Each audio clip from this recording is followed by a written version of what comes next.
Very good. Yahweh bless you. Thank you for tuning in or listening to this, and we'll begin with a supplication or a prayer to our Father. And so, how about Isaiah, since he's having his birthday week? Go ahead with boldness. Okay. Thank you, I just thank you for when you asked us what we want, for us not to ask for riches and stuff, for us to ask for wisdom. Thank you, I for just this wonderful night, this wonderful fellowship you've given us, and for this wonderful night in Christ. Amen. Thank you. Thank you. So tonight we're going to learn about Jeremiah. And his name is actually pronounced Yirmiyah. Yirmiyah? Yeah, it's like Yirmeyah. Yirmiyah. And it means whom Yahweh has appointed. It's actually the word Jeremiah is used 150 times throughout the word of Yahweh, which is, I think, very significant also. And we'll do a little focus in on this map. And so you're going to see three different kingdoms, and that's Assyria, and that's Egypt, and that's Babylon. And all of these are going to be players in the life of Jeremiah. Tell me when you got it. Just give me a second. And you can get this on the website in volume 4 of Teleios. And so if you look at Jerusalem as the head, as a framework, then you can look at what else is surrounding Will it. you point to Jerusalem? Yeah, I don't see it. It's Yeah, I'm that gonna little have. crack. Okay, but they can see it. You get your bearing straight. Okay, Okay. you got it. Jerusalem's right down in the. Yeah, Jerusalem right above Right Judah down on the in Babylon. And here's Judah. That's going to be Jerusalem. And then you got Jerusalem over here on the. And so, it's very important to realize what Jeremiah actually did and the problem that was happening to this civilization. So we have kind of a concept of what was happening. That gives us to understand that there are problems that they had, why they lost and went into servitude for 70 years, and we can learn from that same situation and the victories that they had too, and the steadfastness of Yirmiyah, which is Jeremiah's name. So we'll begin with Jeremiah chapter 1, page 712.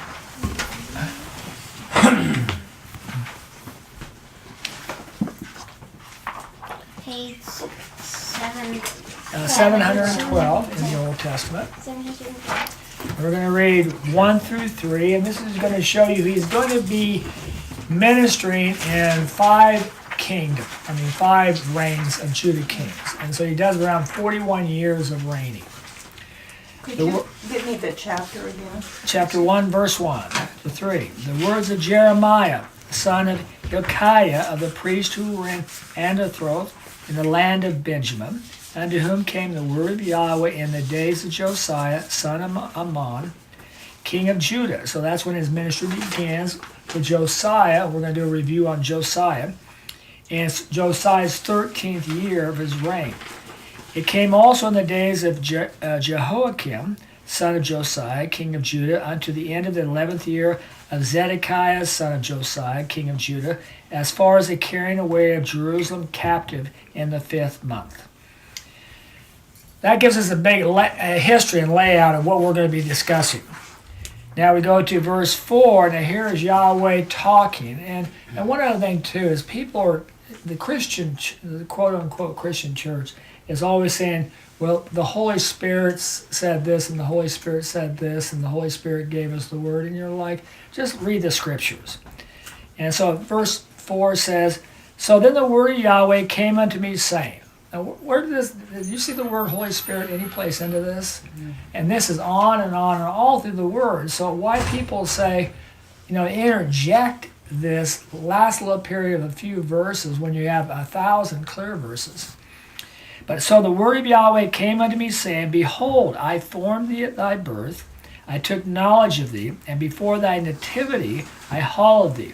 A prophet to the nations I appointed thee. And most people would be, great, right? Not in the time period that Josiah is living. I mean, most people are thinking a prophet is being celebrated, because you're kind of exalted. So today the apostles and prophets are on the top of the chain, when they think about it. But that's not what's happening. So his response is, Then said I, Ah, my Lord Yahweh, lo, I know not how to speak, for a child am I. And so they're thinking he's probably around 20 years old. Usually under 30 is ministry. And ministry usually begins at age 30, so it might be 21, 22, so it kind of shows you his life. Then said Yahweh unto me, Do not say, A child am I. Because this is like, here's your job. For against whomsoever I send thee shall thou go. Is there an option there? Nope. And whosoever I command thee shall thou speak. And that's the same way with us. Now we've got to have such boldness that I'm only concerned about pleasing one person, and that's Yahweh. And the rest of you can love me or hate me, but it doesn't matter. I've just got to cut that relationship. I'm trying to please this guy. This is the big picture. What I'm looking at you is the little picture. In verse 8, Be not afraid of their faces. Why would I be afraid of their faces? Because you're going to say things they don't want. For with thee am I to deliver thee, declareth Yahweh. I will deliver you. So there's a promise. Okay, you're being commissioned. And that'd be like in the military. You're being commissioned. So a great illustration. Now we're going to go to the time period that he's living in, which is, we're going to start with Manasseh, which is his grandfather. His great-grandfather is Hezekiah. So we really got, we're talking about Josiah now. He begins in Josiah's reign in the 13th year of Josiah. So Josiah's father is Ammon. And then his grandfather is Manasseh, which are two terrible people. And his great-grandfather is Hezekiah. And so let's just look at what these building blocks. So we're going to go to 2 Chronicles 33, page 464.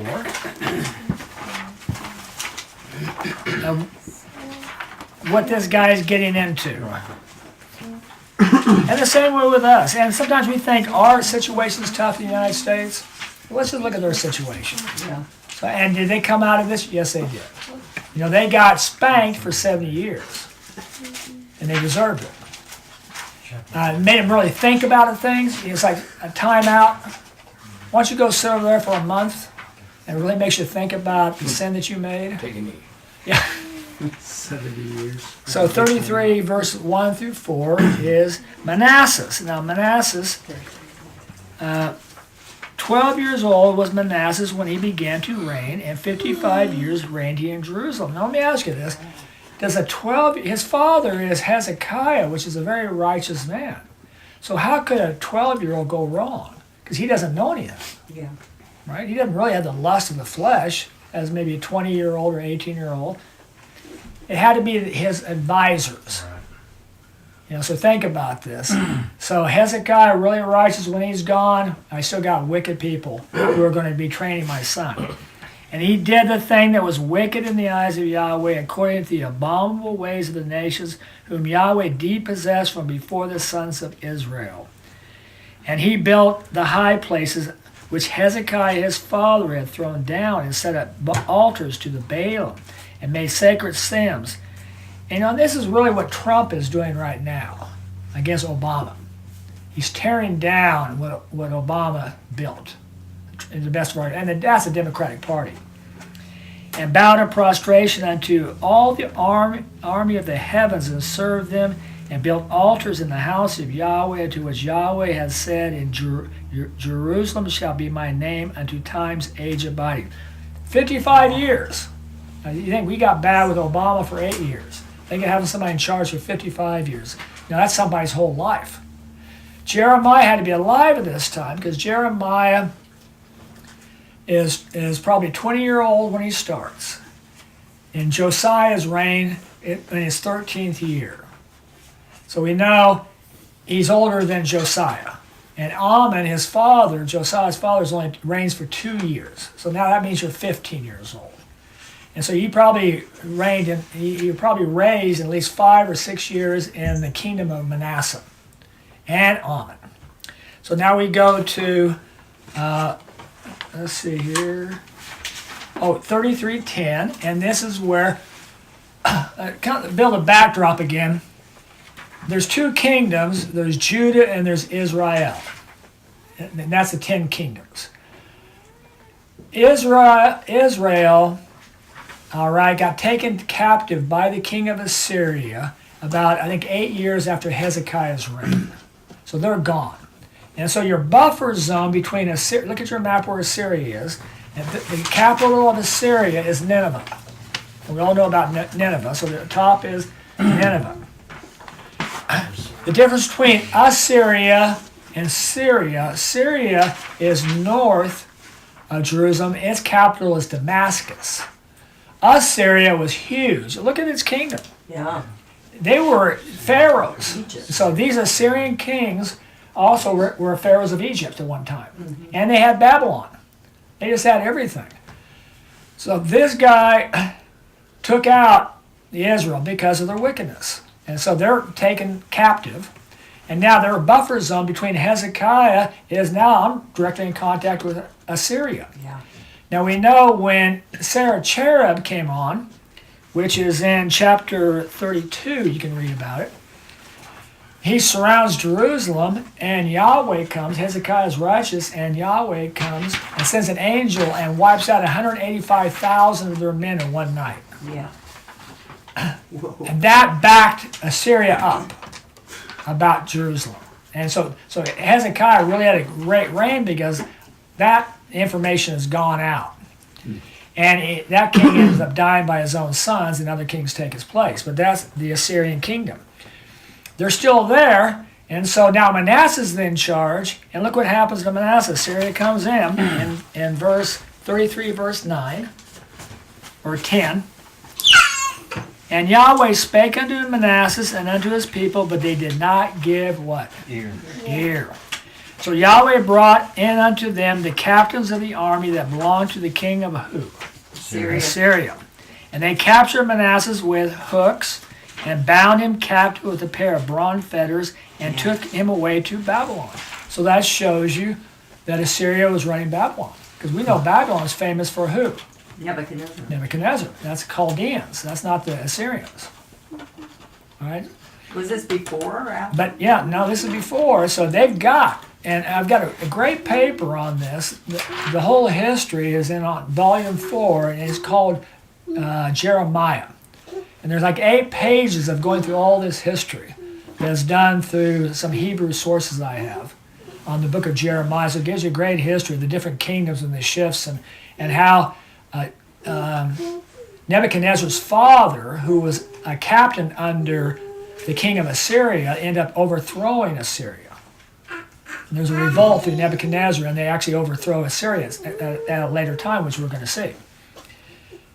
Oh, but he was taken off by the king to Assyria, and then he was let go and come back again.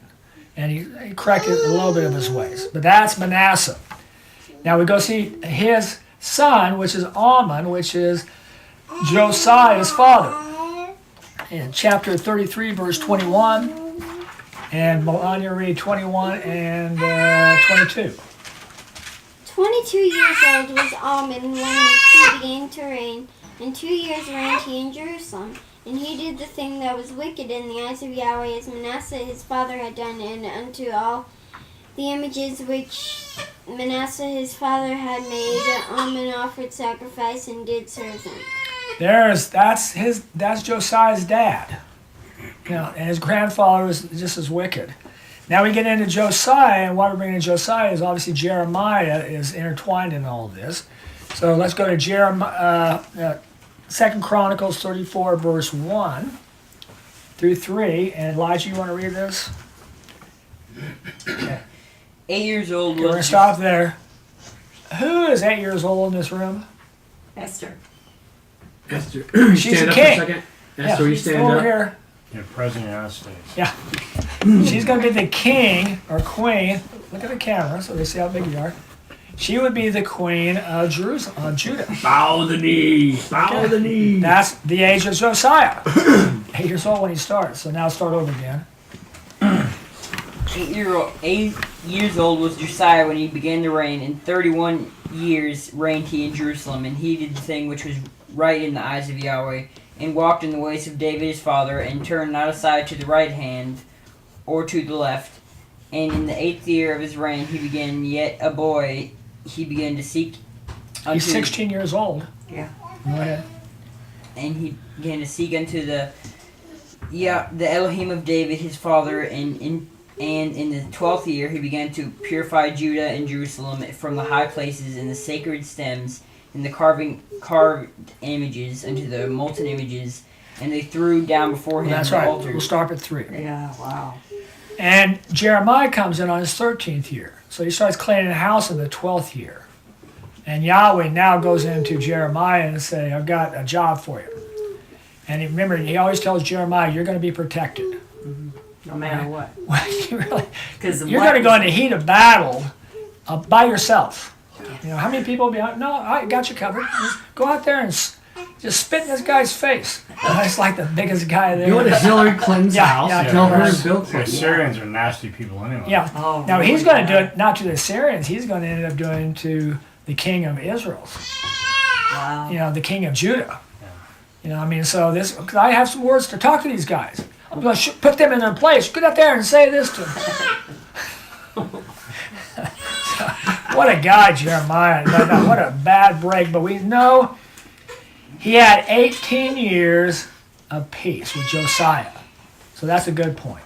He starts in the 13th reign of Josiah. Josiah goes 31 years. So that's 18 years that Jeremiah is being part of the Josiah ministry, which is really great. Now, what happens to Josiah is in chapter 2 Chronicles 35:20. And it's a sad story. But look at your Egypt, right underneath it, your Egypt map. And the important thing about Egypt, this is good too, really had 2 capitals. One was Memphis and one is Thebes. And that's how you say that, is Thebes. But as you can saw, Egypt went up right past Jerusalem, didn't they? It's the yellow.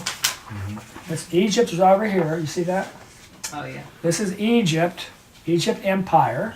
Look at the yellow. That's all of Egypt. And there is the Mediterranean Sea on your left. And you see that, Melania? You look at the map? Yeah. And so they're running by Jerusalem. So this guy's going to fight the king of Assyria, and he's going to go right by Jerusalem. And here's what happens. Let's see here. Where are we? Okay, 35:20. And after this, when Josiah had prepared the house, Necho, king of Egypt, came up to fight against Carchemish by Euphrates. So Euphrates is right at the top. Can you see the Euphrates? And look at the Assyrian. Look up on the right, you'll see the Euphrates out there below, and then just follow it on up. Yahweh gave the Israelites from the northern Euphrates down.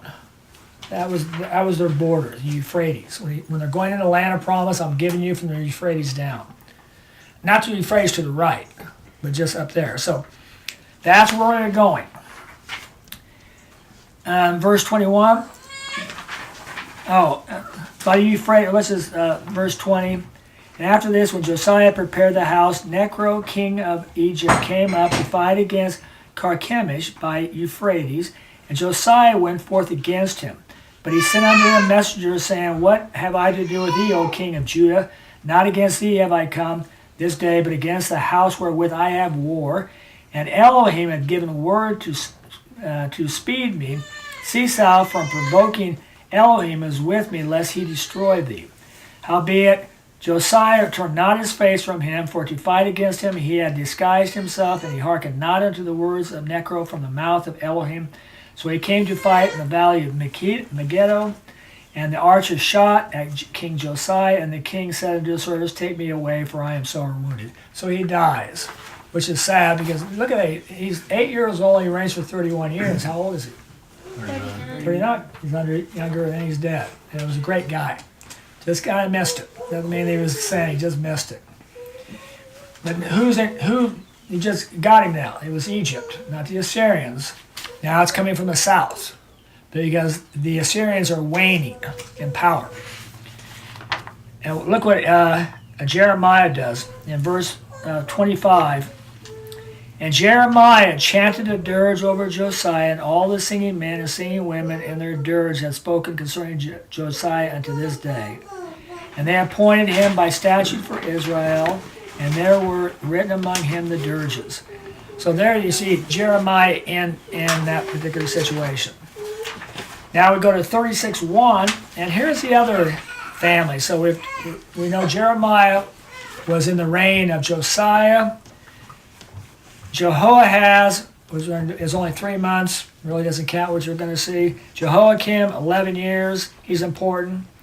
Jehoiachin, 3 months, not important. And then we go into Zedekiah, which is 11 years. And this is who he's going to be reigning amongst. Now, 36:1 through 4, and the people of the land took Jehoahaz, son of Josiah, made him king instead of his father in Jerusalem. 23 years old was Josiah when he began to reign, and 3 months reigned he in Jerusalem. That's it. And the king of who? Egypt. Of Egypt. And so it's not the Assyrians now, it's the Egyptians. And Judah's not very big. Now look at these kingdoms, the Egyptians, and look at the Assyrians. I mean, and you're just you're on the road of where they're going. And in verse 3, and the king of Egypt deposed him in Jerusalem and condemned the land to 100 talents of silver and 1 talents of gold. And the king of Egypt made Elohim, his brother, king over Judah and Jerusalem, and changed his name Jehoiakim. But Necho took Joahaz, his brother, and carried him to Egypt. Okay, so there's our scenario we're going. This guy's gone. Jehoiakim, 36 verses 5.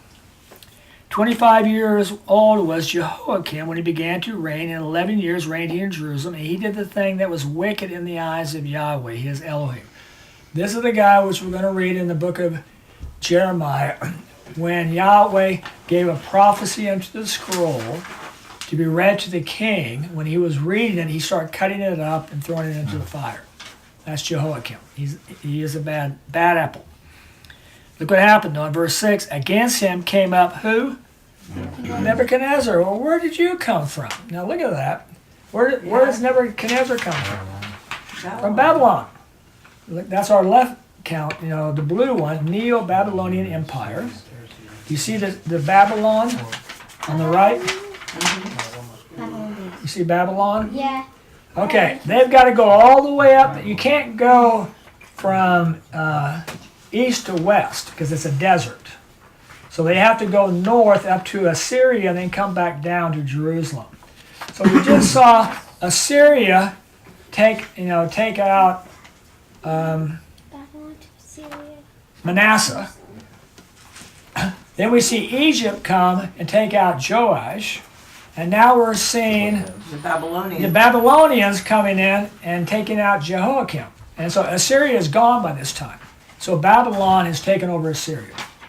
And so now you start seeing their income. And that's Nebuchadnezzar. Yeah. So the Assyrian kingdom is now all falling apart. Nineveh has fallen. And that's the Chaldeans.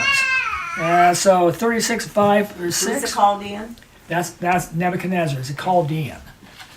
So Chaldeans, on the right, you've got the Chaldeans, which is Babylon. Then you have the Persians, the Medes and the Persians, which obviously are farther south, which is Susa, or Persians. And then the Medes are up, you see Media is up in the mountains. Is Persia Iran? Yeah, And Babylon's Iraq. yeah. And so right now, Babylon's Iraq, and Persia is Iran. So you got to get an idea of what's happening. So in verse 5, 25 years old was Jehoiakim when he began to reign, and 11 years reigned he in Jerusalem. and he did the thing which was wicked in the eyes of Yahweh his God. Against him came up Nebuchadnezzar, king of Babylon, and bound him in feathers of bronze to carry him to Babylon. Who else did he take with him? Now we're going to see Daniel being taken, Shadrach, Meshach, and Abednego being taken. Probably Mordecai and Esther were probably taken from from the Assyrian, put into Persia, and sometime way before this. How did Mordecai and them get into Susa? And it wasn't probably from Nebuchadnezzar. They were probably there from the Assyrian king. So you start thinking of all these characters. You got the book of Daniel, you got the book of Esther and Nehemiah, which you got Nehemiah, you got Mordecai. But they're all at the same time period. And this is all around a 70-year time period where they're going to be cast out of Jerusalem, and then they're going to come back and rebuild the temple and rebuild Jerusalem. It's all this time frame. So that's where Nebuchadnezzar comes in. Okay, and then we go into Jehoiakim, which is 39:9. 8 years old was Jehoiakim when he began to reign. In 3 months and 10 days reigned he in Jerusalem, and he did the thing that was wicked in the eyes of Yahweh. He's 8 years old. I mean, so the people just aren't changing. Yeah. Because they're not getting the message when your kings are being dragged off and being conquered, and they don't realize it's because Yahweh has left you. Why? Because of what you're doing. Now we go to Zedekiah, which is 11:12. 21 years old was Zedekiah when he began to reign. 11-year reigned he in Jerusalem. He did the thing that was wicked in the eyes of Yahweh his Elohim. He humbled not himself before who? Jeremiah, the prophet from the mouth of who? Yeah. The Holy Spirit. No. No, it's Yahweh. Yeah. From the mouth of Yahweh. So where does the scripture comes from? The mouth of Yahweh. Very simply. That sets us up now for the book of Jeremiah. That was all the prep work. So now we go to Jeremiah 7:57. Chapter 36, verse 1 to 4.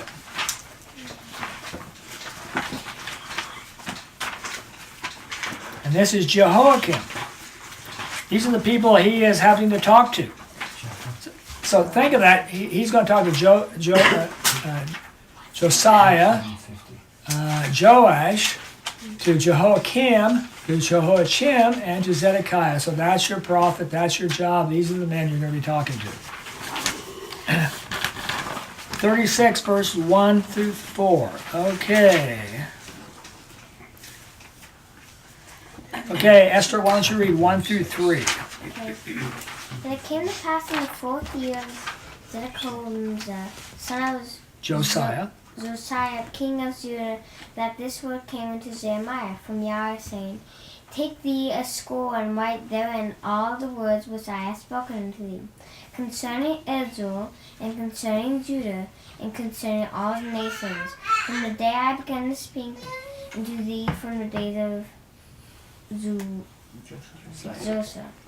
Josiah, even till this day. Pre-adventure. Peradventure the house of Judah will hearken to all Calamity. which I am devising to execute against them, to the end they may return every man from his wicked way, whereupon I will forgive their iniquity and their sin. Isn't that great? So Yahweh is trying to give them a way out. And actually he says, you haven't kept your Sabbaths. For I don't know how many years, probably from Manasseh on. Josiah did a Passover, which is great. And so there was going to be 70 years of rest on the land. And that's paying what you didn't do. And so when they were supposed to go into the land of Canaan, they went 40 days and freaked out. And so the penalty was 40 years. All right, of not going into the land of Canaan. So this 70-day was the rest for the land. That's 70 Sabbaths is what it comes down to. And so he's telling people to surrender. Yeah. You're gone. So Jeremiah all the way through here is saying surrender to the king of Babylon.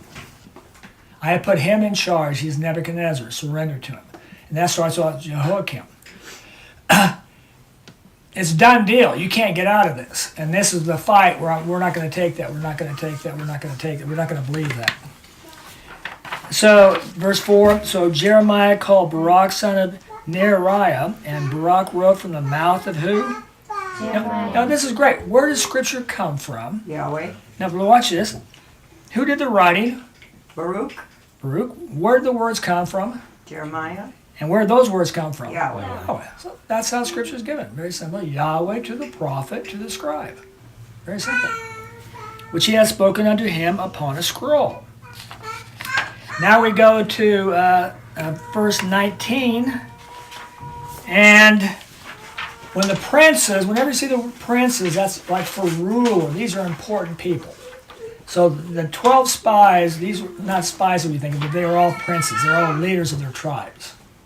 So these are the princes. When they hear that, what Jeremiah has written, they say, get out of town, go hide. And we're going to go give this to the king. And this is the king of Jehoiakim. We're going to give it to the king and see what he does with it.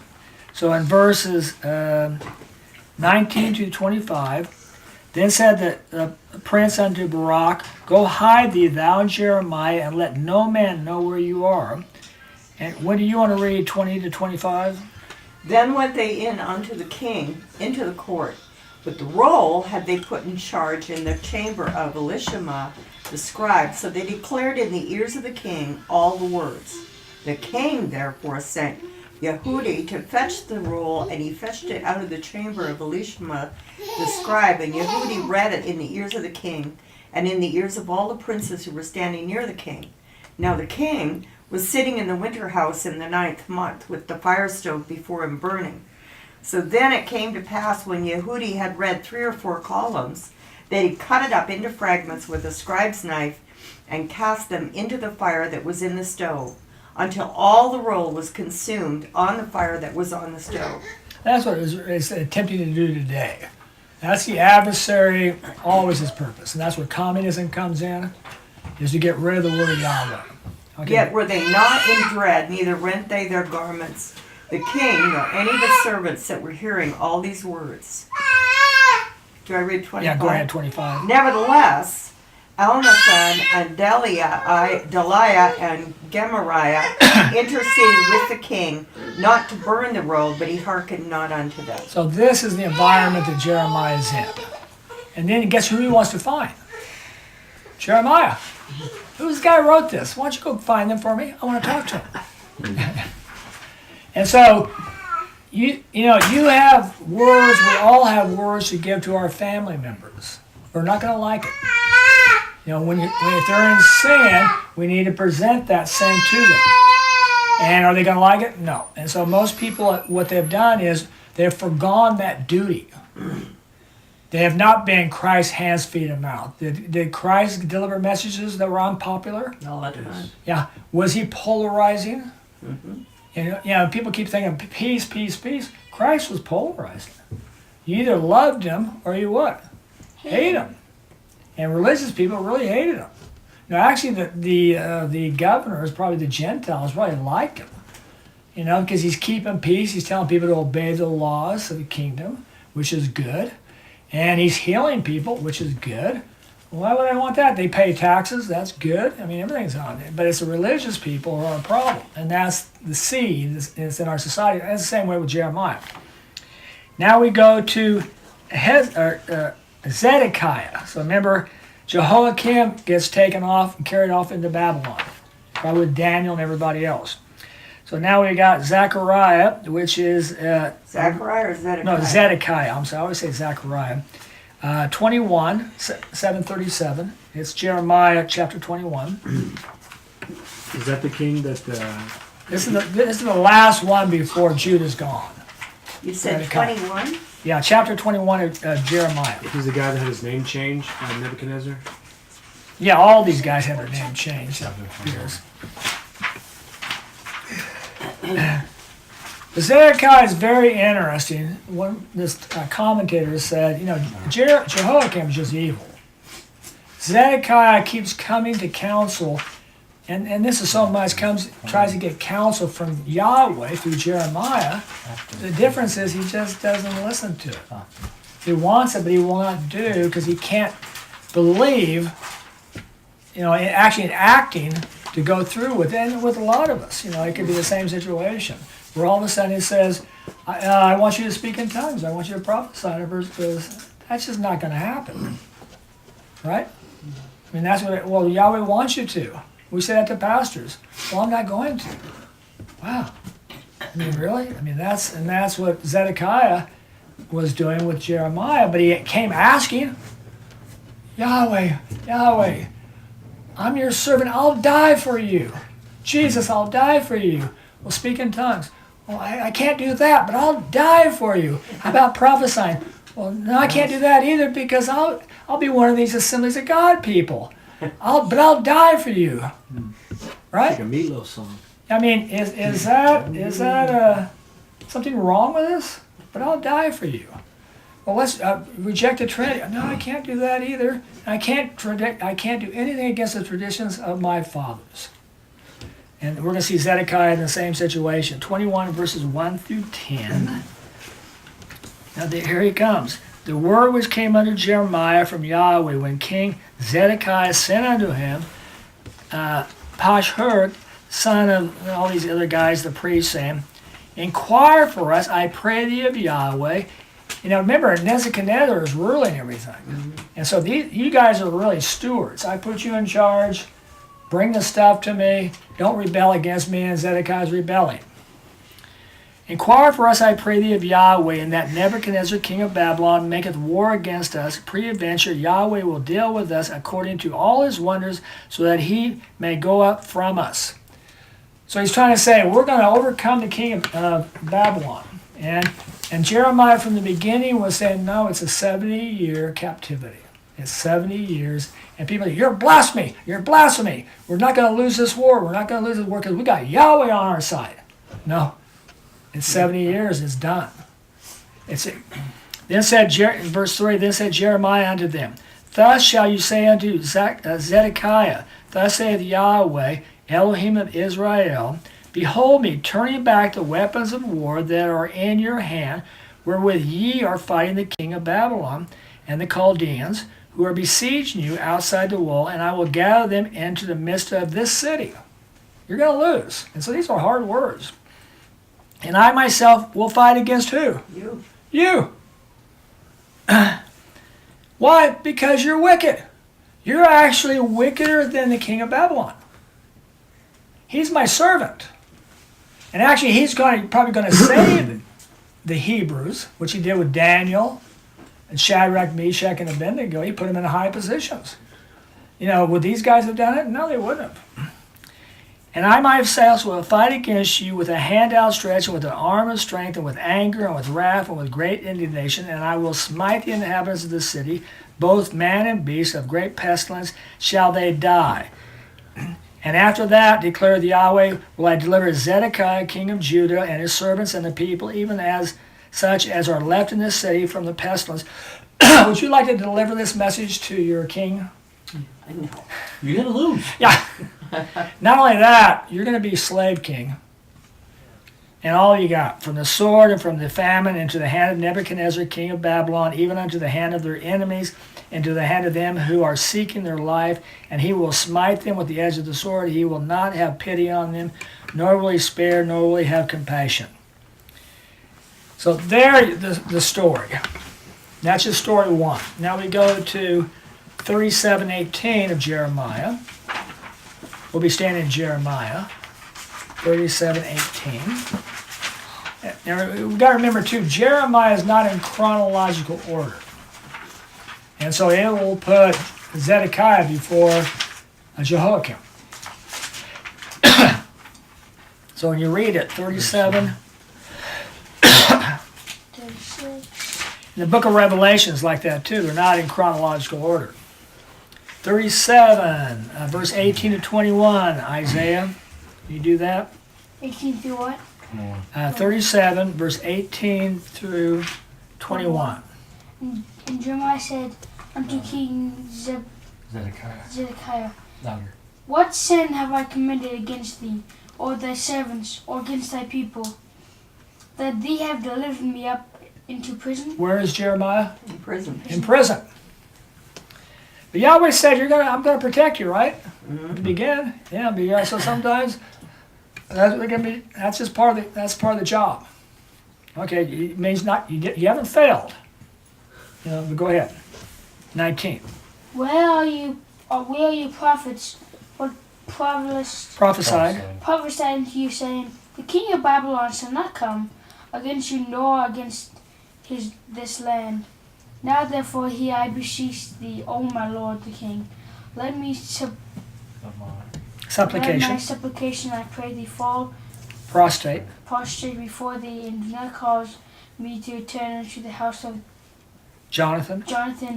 The scribe, that lest I die there. And he's afraid he's going to die in this prison. And 21. Then King Zedekiah gave command, and they committed Jeremiah unto the guard court, and they said, there should be given him a cake of bread daily out of the baker's street, until the bread of the city should be spent. So Jeremiah remained in the guard's court. There you go. That's my job. And guess what? There's a siege on the city, so there's famine. There's no food. And it's drying up. So now prisoners eat first, right? Yeah. 38 verse 6. Things are going to get worse for Jeremiah. Then took they Jeremiah and cast him into the dungeon. Now these are the princes. Then took they Jeremiah and cast him into the dungeon of Malchiah, son of the king, which was in the guardhouse, and they let Jeremiah down with ropes down in the dungeon. And the dungeon is the word for cistern. So a cistern was a big tank to collect rainwater. And obviously, if you have a drought, you don't have any more rainwater, you just have a sludge in the bottom. And that's where they're putting him. Now in the dungeon was no water, only mire. So Jeremiah sank in the mire. Now look at this. I mean, this is your job. Wow. When Melech, the Ethiopian, what color would he be? Black, because that's African. One of the eunuchs, what was also missing from him? Elijah. Two things. What's a eunuch? I don't know. It's a man who's been castrated. His testicles have been cut off. And why they do this, if you're ever with any women around the king's wives, and that's what Daniel was. Daniel was a eunuch. Shadrach, not by choice. When you're taken captive, you're going to work in the king's place with all the women, so we're cutting your testicles off. So this way you can't have children and you can't have sexual relationship with these women. And so these guys are eunuchs. Make you want to cross your legs? Yeah. Verse 7, when let's see here. 7, verse 7. Yeah, when Ebed-Melech, the Ethiopian, one of the eunuchs, he being in the house of the king, heard that they had delivered Jeremiah into the dungeon, the king being seated in the gate of Benjamin, then went forth Ebed-Melech out of the house of the king and spake unto the king, saying, oh, this is great. This guy's going to bat. O Lord, O king, wickedly have these men done all that they have done to Jeremiah the prophet, whom indeed they have cast into the dungeon, since he would have died where he was because of the famine, for there is no bread any longer in the city. Then the king commanded Ebed-Melech the Ethiopian, saying, take with thee from thence 30 men, and lift Jeremiah the prophet out of the dungeon before he dies. So see, Zedekiah was just weak. So he's going to help Jeremiah, but he's weak. And you're going to know people in their life. They can't stand under peer pressure. And so Jehoiakim is evil. Zedekiah is just weak. You ever know people like that? When they get tempted, they just can't speak up. They just won't make a stand. And, people are going to hate me, so they just go with the flow. So verse 11, we don't want to be that kind of person. So Ebed-Melech took the men with him and went into the house of the king under the treasury, and took thence pieces of cast-off cloth of old rags, and let them down unto Jeremiah in the dungeon with the ropes. So obviously it's deep enough. Then said Ebed-Melech the Ethiopian unto Jeremiah, I pray thee, the piece of cast-off clothes on the old rags under the joints, under the rope. And Jeremiah did so. Then drew they Jeremiah with the ropes and lifted him up out of the dungeon. They did this to Jeremiah. Who is he representing? Yeah. This is what they thought about Yahweh. Yeah. And think of that. And these are the Christians. these are the holy people. Wow. They do that to Christ? Yeah, they even do worse. Kill him. Crucify him. Then it goes on, but it will show you that he saved him. Now watch, in 17, now look at 16. So here comes Zedekiah. God, if we would just do it, even it looks like it's the wrong thing to do, if we would do what Yahweh says, it's the best road. 16, so then King Zedekiah swore unto Jeremiah secretly, saying, by the life of Yahweh who made for us this soul, I will no wise put thee to death, neither will I deliver thee into the hands of these men who are seeking thy soul, or life. Then said Jeremiah unto Zedekiah, thus saith Yahweh, Elohim of hosts, Elohim of Israel, if thou wilt indeed go forth unto the prince of the king of Babylon, then shall thy own soul live. So here it is surrender. Open the gates, surrender. And this city shall not be burnt with fire, but thou shalt live, thou and thy house. Wow, this is the word of Yahweh. You're going to live. That's not how this ends. But if thou wilt not go forth into the prince of the king of Babylon, then shall this city be delivered into the hand of the Chaldeans, and they shall burn it with fire, and thou shalt not escape out of their hands. Then said King Zedekiah unto Jeremiah, here's the thing, I am what? Afraid. Afraid of who? The Jews. Yahweh? No, of the Jews who have fallen away unto the Chaldeans, lest they deliver me into their hand, and they maltreat me. And so, but Jeremiah said, they shall not deliver it. Guys, I mean, what a better promise you can have? You have to say, and that's the word of revelation that we get today. I mean, a prophet, but Yahweh is going to do this. And boy, this looks contrary to my self-interest. And that really comes down to, we're always looking at our self-interest. Am I going to prosper on this? No, you're not going to prosper. You're going to get beat up. But you're not going to die. That's the good news. And I'm going to reward you big time. But at the moment, you're going to go through a big fight. Wow. Losing battle, huh? There's a good movie on tonight, I think. And so maybe, can I just go to the movie instead? So you think about all Got that. basketball. Yeah. Look at that. Okay, 39, verse 6 through 18. If somebody wants to read that. You read? I will. 6 Okay. through 18. Yeah, And so the king, oh, go ahead. here's what happens when you don't listen to Yahweh. 6 to 18. And the king of Babylon slew the sons of Zedekiah in Riblah before his eyes, and all the nobles of Judah did the king of Babylon slay. And in the eyes of Zedekiah did he put out and bound him with fetters of bronze to bring him into Babylon. And in the house of the king and the houses of the people did the Chaldeans burn with fire, and the walls of Jerusalem break they down. And the remnant of the people who were left in the city, and the disheartened who fell away unto him, and the remnant of the people who were left, did Nebuchadnezzar, chief of the royal executioners, take captive to Babylon. But of the poor people who had nothing did who was that there? Nebuzaradan. Thank you. Nebuzaradan, chief of the royal executioners, leave remaining in the land of Judah, and gave them vineyards and plowed fields on the same day. We'll stop there. We're kind of running out of time. But if you look over here on verse 15, guess who gets a good word? Ebed Melech, the Ethiopian that helped him. He Yeah. gets his life. So Yahweh gives him a prophecy. Isn't that cool? Yeah. This is why fellowship and being around believers is so absolutely important, because they can give you a word, or you can facilitate a word and possibly divert disasters. Yeah. That if you get around darkness, you start hanging around darkness, or they start hanging about themselves, sometimes the connection is cut off, and all of a sudden, we had a couple who came to fellowship for a period of time, and last night their son killed himself at 12 years old with a gun by accident or whatever. But you thought, could that have been avoided? Could the revelation could have been there? Possibly. Maybe there's nothing could have happened, but the boy's dead. He's 12 years old. And I thought, now how serious is it when you don't stay in the Word? I don't know if they're in the Word or not, but I bet you they're not.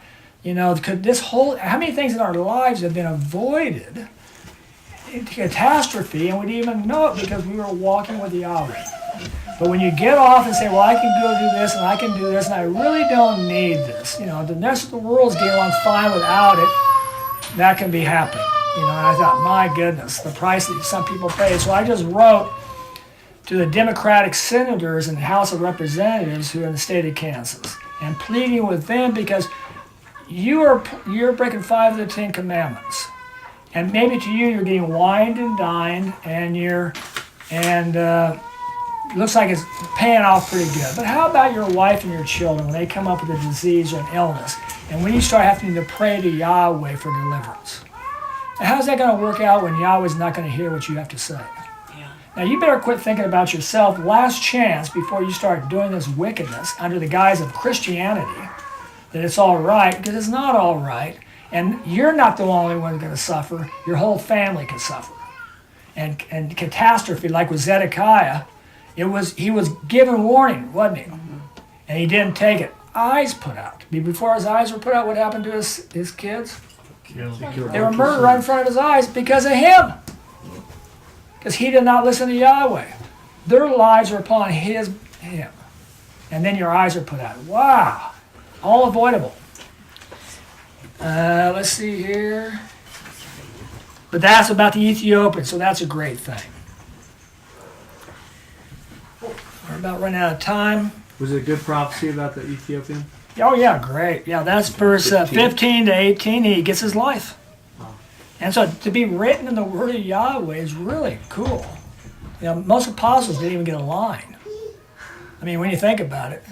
And so this Ethiopian, by standing up, got life, and we're going to get to meet him. Yeah. Melech. Ebed means son of? Melech is king.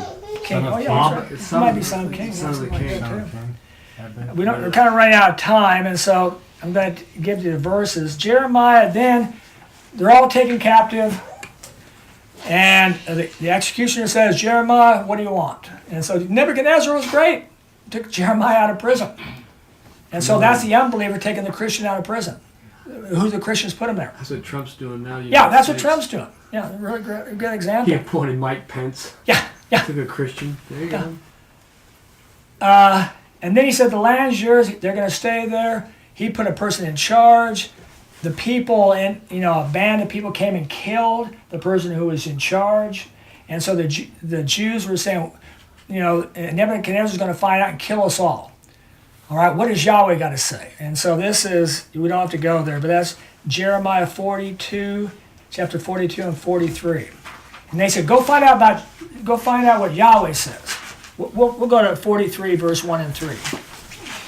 The end of it. And they said, whatever Yahweh says, we will do.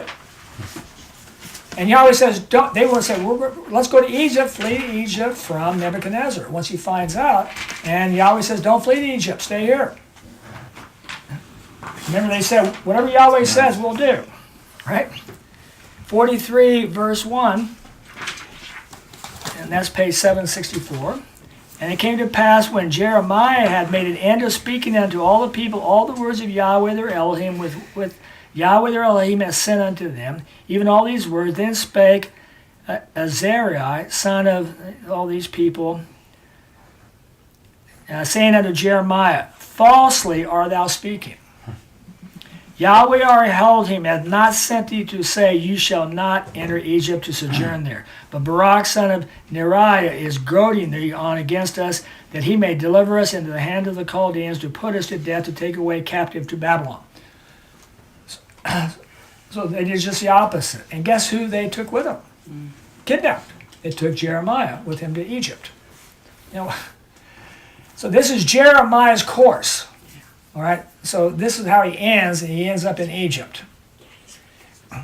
And so we finish up in the book of Lamentation, the next book over. That sounds happy. Jeremiah Lamentations. Let's look at chapter 1, verse 1. That's page 779. Lamentations, a very, very sad book, but very poetic. 1:1. how is seated alone the city that abound with people hath become as a widow. She who abound among the nations was a princess among provinces, hath come under tribute. And then it goes on and on and on. Let's just see how it ends up. Jeremiah. Chapter 5, verse 19. Thou, O Yahweh, unto time's age abiding does remain, thy throne from generation to generation. Wherefore shouldest thou perpetually forget us, forsake us to length of days? Bring us back, O Yahweh, unto thyself, and we will come back. Renew our days as of old. Now listen to this line. For though thou hast not utterly rejected us, thou art wroth with us exceedingly. A little understatement. Yeah. You know, but I thought, what a man of Jeremiah to go through all this. So we'll end there.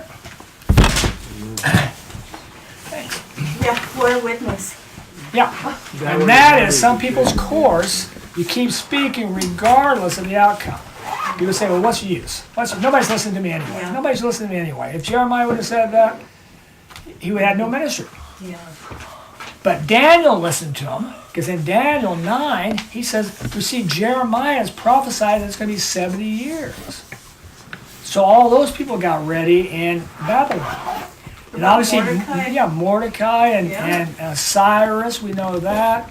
And so now we're following Jeremiah, the prophecy that this is going to be a 70-year stench, and then we're going back. And so people did listen, and it did work back. Nehemiah, Mordecai, on and on. Okay, now we're going to speak in tongues and interpret according to 1 Corinthians 14. Melania, I want you to speak in tongues and interpret. And you go ahead and begin. According to Hezoti Nama, Shanute Hashani Nasamate Kere, Hokonodoi Hazemati Zotoi. I watch over you every day and I see greatness. As I spoke to Jeremiah the prophet, I can speak to you. If you just open your heart, listen, open your eyes and see this amazing world I've created around you, and just look around and listen, and you can hear the sound of my voice. Amen. Anybody else who's led? Shakundre makato masanikato mai kushamikiushu sanikia kulamisitu makia kayo wa ushinikishimo kai usinikayo anika ushikadeo. My children, no matter how far you go into the darkness and you don't think you can look back to me, you ignore when I keep talking to you because you think you're too far into the darkness. My children, there's always light in the darkness. There always has been and there always will be. There's always a way you can get back to me and get away from the darkness.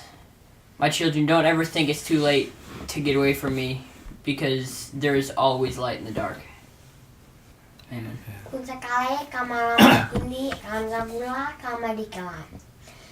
My children, you are a flower, you bloom. My children, I just want to spread those seeds, and there'll be more. There'll be more blooming flowers, and you will be the biggest one of them, the most beautiful one, the most with the most colors. Amen. My children, all of us are like flowers. What I mean that, like everyone's a flower. Most of them, they look like they're blooming, but on the inside they're not. I want to bloom fully and look very beautiful in the sun. I don't want you to just crumble up and look away from the sun. I want you to stare at the sun and be happy and be all different colors. I want you to be one of the most colorful flowers ever. Because the Holy Spirit is like a blooming flower. I want you to be blue. I want you to be a blooming flower and stare at the sun and be happy. Other flowers look away from the sun and they crumble up. I want you to look at the sun and be happy and follow my word. Amen. My sons and daughters, come before me and know that I'm calling you to surround yourself in light.